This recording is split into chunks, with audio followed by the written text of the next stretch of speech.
Bonjour et bienvenue dans cette vidéo. Je vais vous présenter aujourd'hui les formations sous hypnose. Je suis Sandrine Lemasson et bienvenue à Efficience Memory. Regardons ensemble tout de suite le sommaire. Nous allons aborder les 6 points suivants. D'une part, qu'est-ce que l'hypnose? D'autre part, comment ça fonctionne? La question que beaucoup se posent. Comment se déroule une formation? Quels en sont les avantages? Est-ce que ça marche? Et quelles sont les formations sous hypnose qu'il existe aujourd'hui chez Efficience Memory? Attaquons tout de suite avec la définition de l'hypnose. En France, on aime bien les définitions, donc moi je vais aller chercher un petit peu une référence, le Larousse, pour aller chercher la définition de l'hypnose.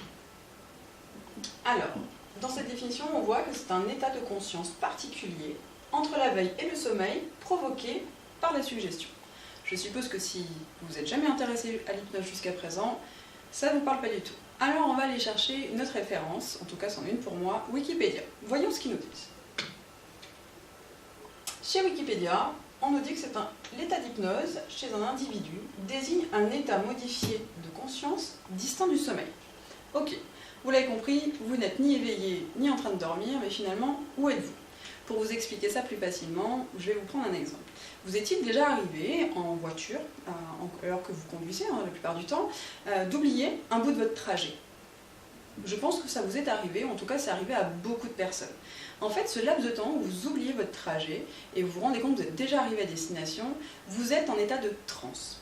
Cet état de transe, c'est ce qu'on cherche à aller éveiller chez vous avec l'hypnose. C'est donc être dans un état absorbé finalement pour pouvoir exploiter vos capacités cérébrales.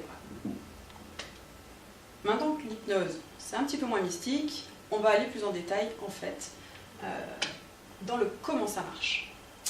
Alors, EMC, on vient de le voir dans la définition de Wikipédia, en fait ça veut dire état modifié de conscience. En fait, je vais vous faire une petite imagerie. Vous avez ici toute la zone au-dessus de ma main qui concerne la zone de sommeil. Toute la zone située en dessous de ma main qui, elle, concerne l'éveil. En fait, vous avez une zone qui s'appelle l'EMC, qui est juste située à cet endroit-là, et quand vous êtes en état d'endormissement, quand vous êtes en état de méditation, ou si vous faites de la sophrologie, vos ondes cérébrales, en fait, se balancent dans cette zone-là. Donc parfois ça flirte légèrement avec le sommeil, puis ça revient et ça reflirte avec l'éveil. Donc c'est vraiment cette zone-là qu'on cherche à atteindre avec l'hypnose. Ensuite, on va parler plus précisément des ondes alpha. Je vous ai parlé des ondes cérébrales tout à l'heure. Effectivement, c'est important parce que l'hypnose, en fait, c'est très cartésien. Pour beaucoup, c'est très mystique, mais en fait, pas du tout. Donc, on va regarder ensemble un petit tableau, un petit récap de ce qu'on appelle des ondes cérébrales. Donc des ondes cérébrales, ça se mesure facilement avec un électroencéphalogramme, des petites ventouses positionnées un petit peu partout sur le cerveau. Et il y a plein d'études qui ont été faites là-dessus, donc je sors vraiment ces informations du milieu médical. Donc nous avons 5 catégories d'ondes cérébrales. Nous avons la première zone qui s'appelle les ondes bêta. C'est celle où on se situe là maintenant. Vous êtes en train de m'écouter, je suis en train de parler, ça ne vous demande pas une créativité exceptionnelle, on est d'accord, mais vous êtes quand même éveillé. Donc on est dans les ondes bêta qui se caractérisent par une zone cérébrale située entre 12 et 25 Hz. Donc quand on voit la définition, on voit caractérise la veille active, les activités quotidiennes, la concentration et les pensées actives, l'action, la vivacité d'esprit. Ok, vous êtes très vivace, vous êtes bien avec moi. Si vous étiez au stade au-dessus, vraiment, les ondes gamma, elles qui sont situées dans la partie haute, entre 35 et 45 Hz, ça caractérise une créativité et un dynamisme mental exceptionnel. Vous êtes en pleine création, vous êtes exactement à cet endroit-là. Maintenant, si on regarde ce qui se passe tout de suite, juste en dessous en fait, de cet état de maintenant, on a ce qui s'appelle les ondes alpha. C'est bizarre, c'est ce dont on a parlé jusqu'à maintenant, mais assez succinctement. Donc situé entre 8 et 12 Hz, quand on voit la définition, ça caractérise la relaxation, la méditation, la détente, les pensées claires et calmes, l'apprentissage accéléré, la visualisation. Donc moi, c'est ce qui m'intéresse, en fait, c'est d'aller chercher comment atteindre ces ondes-là. Très clairement, quand je vous parlais tout à l'heure de sophrologie, vous êtes juste là. Ok? Eh ben, la méthode que moi j'utilise me permet d'être juste là, pas plus. Mais on va quand même aller voir ce qui se passe au-delà de ces ondes cérébrales. Quand on descend plus profondément, on a ce qui s'appelle les ondes θ. On est situé entre 4 et 8 Hz. C'est dans cet état de transe hypnotique, dans cet état de ralentissement d'ondes cérébrales qu'on est situé lorsqu'on participe par exemple à de l'hypnose de spectacle. Donc vous voyez, on n'est pas du tout dans le même niveau, on est déjà à un niveau de transe bien plus profond. Et il y a quand même un dernier niveau qui lui est encore bien plus profond, qui s'appelle les ondes delta, où là on est situé entre 0,5 et 3,5 Hz. Et en l'occurrence, c'est l'état d'hypnose dans lequel on se situe lorsqu'on est opéré 100% sous hypnose. On a vraiment cette déconnexion des centres nerveux et de tout ce qui se passe autour de nous. Donc vous voyez, opération, spectacle, et ici, apprentissage. Très bien, je pense que vous avez compris. On va retourner sur notre diaporama. Après les ondes alpha, on a besoin effectivement de créer un lieu ressource, un lieu de stockage. C'est d'ailleurs ce qu'il y a dans le premier cadeau que vous avez reçu, cette séance d'ancrage qui permet en fait d'aller créer, grâce à l'hypnose, un lieu spécifique où vont aller se stocker toutes vos informations, tous vos apprentissages. Et sans ce lieu, malheureusement, vous pourriez apprendre sous hypnose indéfiniment. Comment feriez-vous pour aller chercher ces informations? Il y a très peu de chances que vous puissiez y arriver. Donc, vraiment, créer ce lieu de stockage est absolument indispensable. Donc, si vous souhaitez faire un cursus de formation chez Efficience Memory, vous aurez de nouveau cette séance qui vous a été offerte à faire obligatoirement. Sinon, malheureusement, tout le cursus ne servirait pas à grand-chose. Un dernier point, l'ancrage. Effectivement, on crée un lieu ressource ici, mais si vous n'avez pas une possibilité en fait d'y retourner, d'aller et venir sur ce lieu-là à chaque fois que vous en avez besoin, c'est un peu inutile, on est bien d'accord.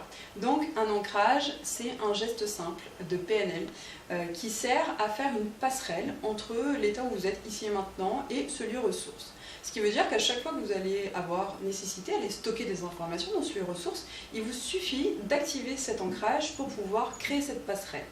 De même, quand vous êtes dans votre quotidien, dans la vie de tous les jours, vous avez tiens, quelqu'un parle anglais, chouette, j'ai envie de comprendre ce qu'il me raconte. J'actionne mon ancrage et là je crée une passerelle avec ma bibliothèque de connaissances et donc ça devient facile, évident et spontané. Maintenant, on va voir le troisième point. Comment se déroule une formation? Effectivement, je pense que tout le monde se pose la question, ça a l'air tellement extraordinaire, le contenu d'une formation. La formation n'est pas 100% sous hypnose, ce serait vous mentir que de vous faire croire que vous pouvez apprendre quelque chose sans travailler. Par contre, elle représente 70% du cursus, la partie d'hypnose, donc elle présente un très gros avantage. Elle ne nécessite aucun effort quand vous êtes en état d'hypnose, on est bien d'accord, vous êtes détendu, relâché, vous vivez une super relaxation, en plus du fait d'apprendre facilement. Dans le contenu de formation, donc 70%, c'est ce qui représente la partie d'hypnose, et dans les 30 autres pourcents, vous avez une partie active de la formation, en l'occurrence avec des exercices. Pour chaque cours, vous retrouvez deux types d'exercices différents, parce qu'il est important de créer en fait un ancrage visuel sur vos mots, ceux que vous apprenez en état d'hypnose. Si vous n'apprenez qu'à écouter et à parler, vous serez incapable de lire quoi que ce soit en anglais, de lire un sous-titrage, de lire un livre qui pourrait vous intéresser, un article. Aujourd'hui, moi je suis sur LinkedIn et c'est vrai que j'ai beaucoup de mes contacts qui publient des articles en anglais et je serais drôlement frustrée de ne pas pouvoir lire le contenu parce que je ne comprendrai que l'oral. Donc cette partie visuelle pour la compréhension écrite est indispensable. D'ailleurs, vous allez faire des évaluations en commençant votre cursus chez nous. Il faut absolument statuer sur votre capacité à comprendre l'écrit comme à comprendre l'oral pour effectivement apprécier l'évolution de votre cursus. Le rythme de formation. En fait, le rythme qui est préconisé, c'est un peu moins de 30 minutes par jour. En fait, chaque cours sous hypnose représente une vingtaine de minutes. Vous accordez une petite dizaine de minutes à faire les exercices et vous avez l'intégralité en fait de votre cours et de vos 30 minutes en l'occurrence. L'idéal, c'est de faire ça donc 6 fois par semaine. Pourquoi 6 fois? Parce que vous le verrez, en commandant le livre de la méthode, vous avez des révisions tous les 7 jours, donc des révisions sur les points de grammaire qui ont été abordés, sur des notions grammaticales, sur du vocabulaire spécifique, sur des indices de prononciation. Et si vous ne prenez pas le temps de faire ces révisions, malheureusement, vous allez capter qu'une partie en fait des cours et des informations qui se trouvent à l'intérieur. Donc moi, je vous invite vivement, le 7e jour, à prendre le temps de faire vos révisions.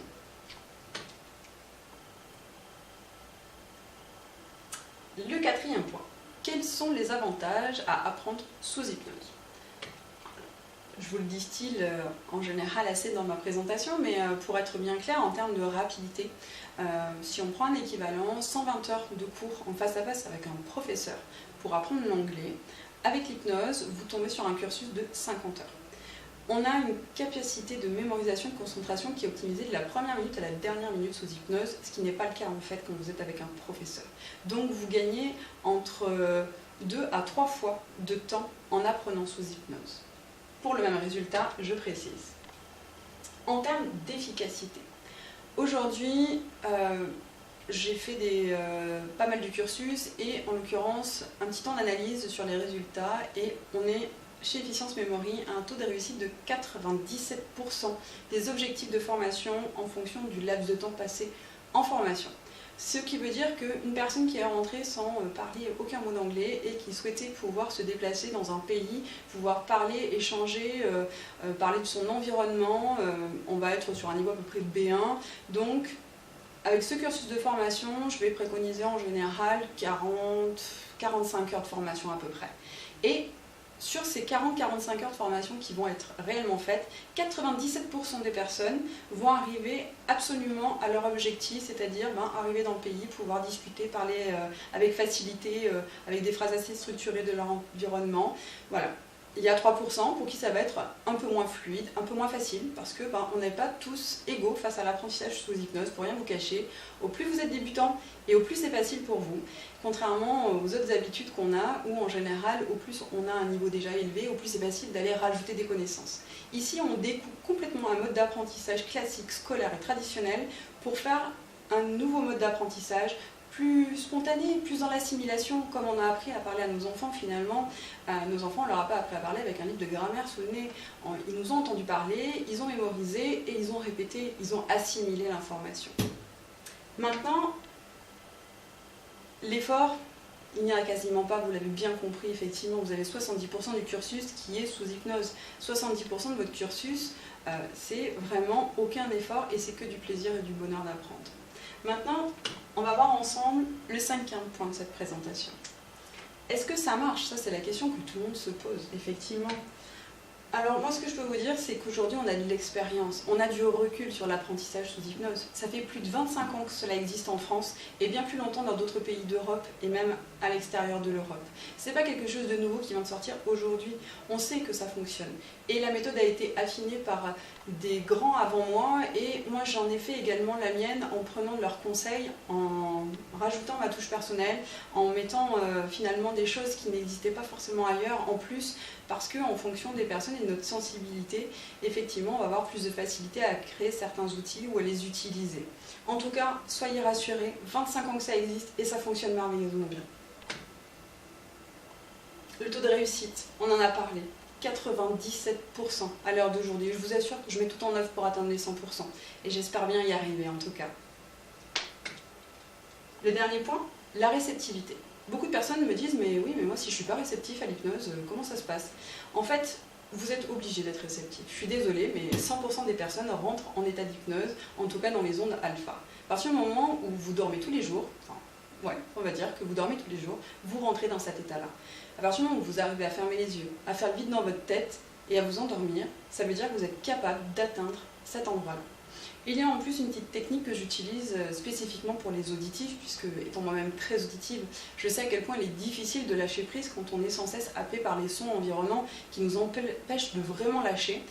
On utilise en fait chez Efficience Memory, dans tout nos cursus de formation, on met tout le monde à la même enseigne, ce qu'ils appellent des sons binauraux.